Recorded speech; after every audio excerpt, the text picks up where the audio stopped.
Shalom, bertemu kembali dalam Efrata Devotion pada hari ini.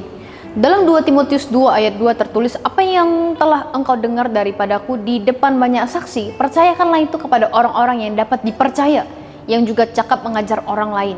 Ayat ini menunjukkan sebuah prinsip penting dalam kehidupan orang percaya, yaitu tentang meneruskan iman dan kebenaran.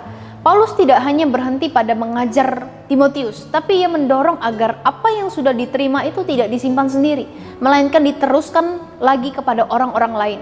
Ini menggambarkan bahwa iman Kristen bukan hanya untuk dinikmati secara pribadi, tapi untuk dibagikan dan dilanjutkan kepada generasi berikutnya. Menariknya, Paulus menekankan kepada siapa kebenaran itu dipercayakan, yaitu kepada orang-orang yang dapat dipercaya dan cakap mengajar orang lain. Artinya tidak semua orang langsung siap, tetapi ada proses kedewasaan, kesetiaan, dan tanggung jawab. Ini mengajarkan bahwa menjadi murid Kristus bukan hanya tentang belajar, tapi juga tentang bertumbuh sehingga kita mampu menjadi berkat bagi orang lain. Ada tanggung jawab untuk hidup benar, setia, dan siap dipakai Tuhan untuk membimbing orang lain.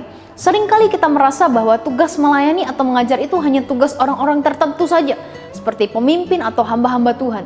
Namun melalui ayat ini kita diingatkan bahwa setiap orang percaya punya peran dalam meneruskan iman, entah melalui perkataan, teladan hidup, atau tindakan sehari-hari. Kita sedang mengajar orang lain, sadar atau tidak.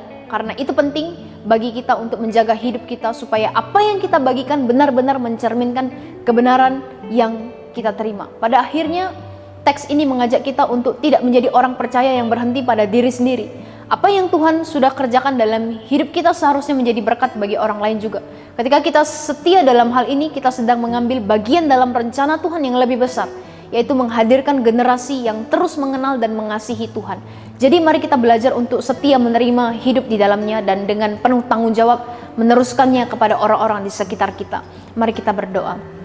Tuhan Yesus yang baik, terima kasih karena firman-Mu hari ini mengingatkan kami bahwa kami harus meneruskan estafet iman yang kami pegang kepada orang-orang di sekitar kami. Kami mohon kiranya Tuhan memampukan, memberikan kami kekuatan supaya kami boleh jadi berkat, jadi teladan melalui semua perkataan, tindakan, perilaku kami. Supaya siapapun orang yang berjumpa dengan kami, mereka boleh melihat Tuhan, melihat Kristus di dalam hidup kami. Berkati hidup kami sepanjang hari ini, apa yang kami kerjakan kami mohon kiranya Tuhan memberkati. Dalam nama Tuhan Yesus kami berdoa. Amin.